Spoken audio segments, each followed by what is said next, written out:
रायगड लोकसभा मतदारसंघातून 3 सुनील तटकरे आणि 2 अनंत गीते यांचे उमेदवारी अर्ज दाखल। नाव साधर्म्याची राजकीय खेळी।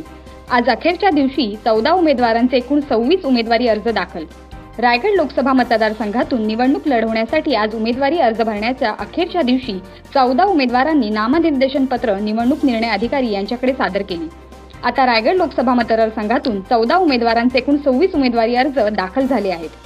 यामध्ये नाव साधर्म्याची राजकीय खेळी खेळली गेली असून 3 सुनील तटकरे तर 2 अनंत गीते यांच्या नावाने उमेदवारी अर्ज दाखल झाले आहेत। राष्ट्रवादीचे अधिकृत उमेदवार सुनील तटकरे यांच्यासह सुनील सखाराम तटकरे आणि सुनील पांडुरंग तटकरे असे 2 अपक्ष उमेदवारी अर्ज दाखल झाले आहेत। तर शिवसेनेचे अधिकृत उमेदवार अनंत गंगाराम गीते यांच्यासह अनंत पद्मा गीते या अपक्ष उमेदवारांनीही आपला उमेदवारी अर्ज दाखल केला आहे।